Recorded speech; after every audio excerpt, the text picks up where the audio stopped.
नमस्कार दोस्तों, मैं योगेंद्र आप सभी का स्वागत करता हूं सूर्यांश साइबर में। तो दोस्तों, जब आपका यूपीआरटी में एडमिशन हो जाता है, फॉर्म सबमिट हो जाता है, तो उसके बाद आपके मन में आता है कि अब इसके बाद हमको क्या करना है। बिल्कुल सही क्वेश्चन है। अब आपको इसके बाद क्या करना है? आपको इसके बाद कुछ नहीं करना है, बस आपको तैयारी करनी है।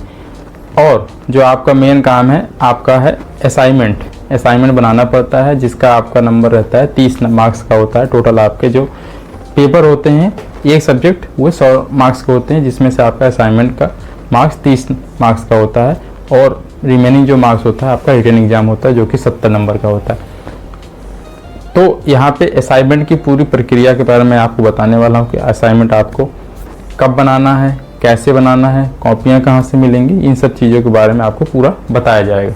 तो दोस्तों, इस वीडियो में आप लोग शुरू से लेकर अंत तक बने रहिए, जिससे कि आपका कोई भी स्टेप मिस ना हो। जब भी आप असाइनमेंट बनाने के बारे में सोचते हैं, सबसे पहले ये सोचते हैं कि उसकी कॉपी कैसी होगी जिसमें हम असाइनमेंट बनाएंगे। तो कुछ इस प्रकार से असाइनमेंट की कॉपी होने वाली है, जिस पे आपको असाइनमेंट बनाना है। यह कॉपी कहाँ मिलेगी? यह कॉपी आपको जो है, जो स्टडी सेंटर है उसके आसपास आप ढूंढिएगा, वहाँ पे यह कॉपी मिल जाएगी। तो चलिए देख लेते हैं इस कॉपी में क्या क्या है, तो जिसके हम लोग को यहाँ पे बनाना है, इसमें लिखना है, क्या क्या कैसे लिखना है, इस सब के बारे में यहाँ पे हम लोग जान लेते हैं। तो दोस्तों, इस कॉपी में देखिए, यहाँ पे ऊपर की तरफ सबसे पहले लिखा हुआ है यहाँ पे जमा करने की तिथि। यहाँ पे आप जब भी असाइनमेंट सबमिट कीजिएगा तो वो आपको यहाँ पे डेट मेंशन करना पड़ेगा। उसके बाद यहाँ पे आपको उनके द्वारा एक रसीद दिया जाएगा। जब भी आप असाइनमेंट सबमिट करने जाइएगा तो वो रसीद नंबर यहाँ पे एंटर किया जाता है। उसके बाद यहाँ पे आपका जो आप अध्ययन केंद्र रहेगा, जो आप सेलेक्ट किए रहते हैं एप्लीकेशन फॉर्म में, उसका नाम यहाँ पे आपको एंटर कर देना है। ठीक है।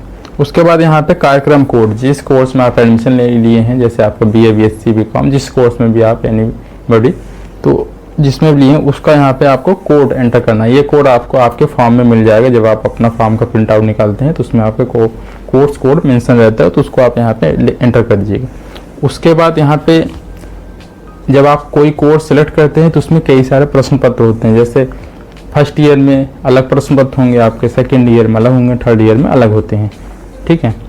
तो फर्स्ट ईयर के जो प्रश्न पत्र होते हैं, तो जो भी प्रश्न आप लिखिएगा तो उसका कोड यहाँ पे एंटर कर दीजिएगा। ठीक है। नेक्स्ट आता है नामांकन संख्या, जिसको बोलते हैं इनरोलमेंट नंबर। इनरोलमेंट नंबर जब आपका एडमिशन हो जाता है, एडमिशन के बाद आपका ऑटोमेटिक इनरोलमेंट नंबर जनरेट हो जाता है, जिसका मैसेज आपको मेल या मोबाइल पर आ जाता है। अगर नहीं भी आता है तो ऑनलाइन आप चेक कर सकते हैं 1-2 महीने के बाद। उसको आप यहाँ पे एंटर कर दीजिए। उसके बाद नेक्स्ट आता है प्रथम प्रवेश सत्र। कब आपका एडमिशन हुआ है उस सत्र को यहाँ पे आपको लिखना है। ठीक है। इसको आप यहाँ एंटर कर दीजिएगा। उसके बाद नीचे आपका आता है नाम, कि यहाँ पे आपको नाम अपना लिखना है। तो आप यहाँ पे अपना जो भी एप्लीकेशन फॉर्म में अपना नाम एंटर किए रहते हैं, सेम टू सेम नाम यहाँ पे आपको एंटर करना है। उसके बाद नेक्स्ट नीचे आता है पिता, पति या माता का नाम। तो आप यहाँ पे अपने पिता का नाम लिख दीजिए, माता का नाम जो भी आपको लिखना हो आप यहाँ पे लिख दीजिए। उसके बाद यहाँ पे ये सेक्शन आपको ब्लैंक छोड़ना है, क्योंकि ये जो है इंटरनल यूज के लिए होता है।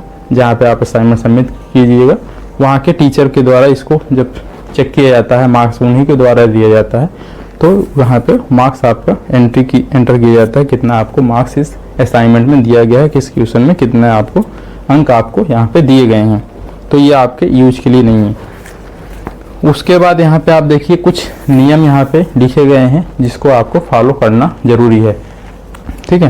तो यह नियम क्या है? पहला नियम यह है, निर्धारित तिथि तथा अपना असाइनमेंट अधिन्यास जमा कर दें। उसके पश्चात आपका ये असाइनमेंट स्वीकार नहीं किया जाएगा। यहाँ पे कहा जा रहा है कि आपका जो भी ड्यू डेट है असाइनमेंट जमा करने की, उसके अंदर आपको ये असाइनमेंट यहाँ पे सबमिट करना है। उसके बाद अगर आप सबमिट करना चाहेंगे तो यहाँ पे सबमिट नहीं होगा। वहीं सेकंड जो इनका रूल है, असाइनमेंट आपका निर्धारित प्रारूप में ही होना चाहिए, जो कि 24 पृष्ठ, ये जो आपकी कॉपी है ये 24 पृष्ठ का ही होना चाहिए, उससे अधिक का नहीं होना चाहिए। कोई अतिरिक्त पृष्ठ जोड़ने की अनुमति नहीं है। इस असाइनमेंट में आप अगर चाहें कि हम इसमें एक्स्ट्रा पेज जोड़ लें और अच्छे से लिखें, आपको बहुत बढ़िया नंबर मिल जाएगा। अगर आप ऐसा करते हैं तो यहाँ पे जो है वो स्वीकार नहीं है। ये इनका नियम है यूपीआरटीओ का। तो चलिए नेक्स्ट नियम देख लेते हैं, जो हम छात्रों के लिए बनाए गए हैं। तो यहाँ पे आपका तीसरा नियम है, असाइनमेंट के अभाव में परीक्षा में आपको बैठने नहीं दिया जाएगा। अर्थात अगर आप असाइनमेंट अपना सबमिट नहीं किए स्टडी सेंटर में तो आपको परीक्षा में, जो भी आपका परीक्षा होता है इंटर लिखित वाला, तो उसमें आपको बैठने नहीं दिया जाएगा। नेक्स्ट यहाँ पे इनका नियम है, चलिए देख लेते हैं क्या है।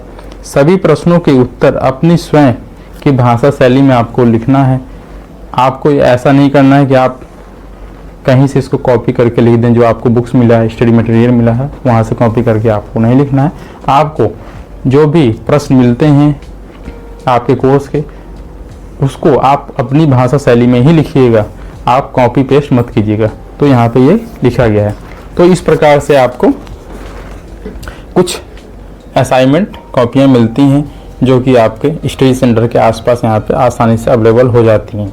अगर स्टडी सेंटर के आसपास नहीं अवेलेबल होती तो आप पता कर लीजिएगा आपके आसपास क्षेत्र में कहाँ पे मिलती है, वहाँ से आप इसको कलेक्ट कर लीजिएगा। अगर फिर भी नहीं मिलता है तो आप इसका जुगाड़ ये अपनाइएगा कि आप जो है इस टाइप से आप कहीं भी साइबर कैफ़े जाइएगा, फ्रंट पेज बनवा लीजिएगा और बैक पेज बनवा लीजिएगा, उसके बीच में जो है 24 पृष्ठ लगा के आप ले जाके अपने स्टडी सेंटर में उसको सबमिट कर दीजिएगा। अब दोस्तों आपके मन में ये प्रश्न उठता है कि ठीक है ये सब बातें हो गई, असाइनमेंट की कॉपियाँ कहाँ मिलेगी, लेकिन असाइनमेंट का पेपर कहाँ मिलेगा जिससे हमको जो है असाइनमेंट बनाना है। बिल्कुल सही बात है, ये असाइनमेंट का जो पेपर है जो यूनिवर्सिटी की ऑफिशियल वेबसाइट है, साइट है, तो वहाँ पे आप जब जाइएगा तो वहाँ पे आपको ये पेपर मिल जाते हैं।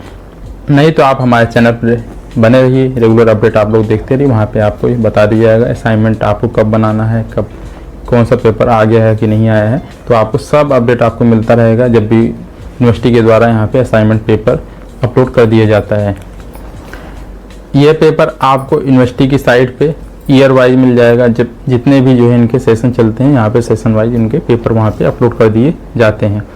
जैसे ही आप साइट पे जाइएगा वहाँ पे अपना कोर्स सेलेक्ट कीजिएगा, पहले सेशन सेलेक्ट करना है, उसके बाद कोर्स सेलेक्ट करना है, उसके बाद आपके जितने भी पेपर हैं अपने जो एप्लीकेशन फॉर्म है उससे आप अपना जो है कोर्स का कोड मिला लीजिए। उसके बाद अपना सब्जेक्ट वाइज वहाँ पे असाइनमेंट पेपर आप डाउनलोड कर लीजिए।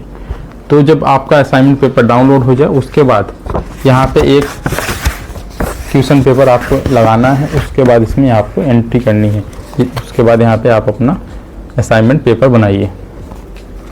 तो इस प्रकार से आप अपना असाइनमेंट पेपर बना सकते हैं। असाइनमेंट पेपर बनाने के बाद आपको इसको ले जाके अपने स्टडी सेंटर जो आपके द्वारा चुना जाता है, आप फॉर्म अप्लाई करते समय, प्रवेश फॉर्म भरते समय, तो उस स्टडी सेंटर में आपको जाके वहाँ पे जमा कर देना है। जब आप उसको सबमिट करते हैं तो आपको एक रिसीविंग मिलती है।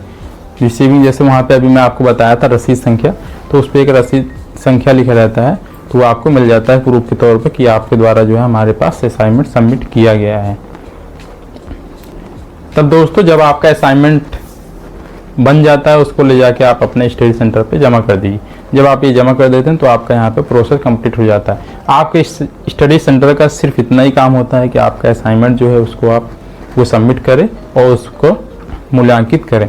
उसके बाद वहीं दोस्तों स्टडी सेंटर का दूसरा काम होता है आपका मार्कशीट और सर्टिफिकेट यूनिवर्सिटी से ला के अपने पास रखना। उसके बाद स्टूडेंट जितने भी छात्र हैं जो वहाँ पे जो है प्रवेश लिए हैं उस स्टडी सेंटर पे, तो वहाँ पे उनको वितरित करना होता है। इसके अलावा स्टडी सेंटर का कोई काम नहीं होता और जो भी सूचनाएं होती हैं, इंफॉर्मेशन होता है, वो स्टूडेंट तक पहुँचाना। स्टडी सेंटर के द्वारा एक ग्रुप बनाया जाता है, करंट सेशन का जितने भी छात्र एडमिशन लेते हैं उनका एक ग्रुप बनाया जाता है, तो ग्रुप के माध्यम से सभी सूचनाएं जो हो उनको ट्रांसफ़र की जाती है। तो इस प्रकार से जो है असाइनमेंट पेपर आप लोग यहाँ पे बना के वहाँ सबमिट कर सकते हैं और आपको किसी भी प्रकार का कोई भी फॉर्म वहाँ पे सबमिट नहीं करना है। अगर स्टडी सेंटर के द्वारा किसी प्रकार से आपसे कोई पैसा मांगा जाता है, डिमांड किया जाता है, तो यहाँ पे आपको कुछ पैसा नहीं देना है, क्योंकि इसके लिए कोई चार्ज नहीं निर्धारित किया गया है। जो भी चार्ज हैं, जो भी पेमेंट है, वो आपका यूनिवर्सिटी के पोर्टल से ही होता है। तो इस प्रकार से आप अपना ये प्रोसेस को फॉलो कर सकते हैं। तो दोस्तों आपको ये वीडियो कैसा लगा? वीडियो अच्छा लगा वीडियो को लाइक करें, शेयर करें, साथ ही साथ चैनल को सब्सक्राइब करना ना भूलें। Thank you for watching this video.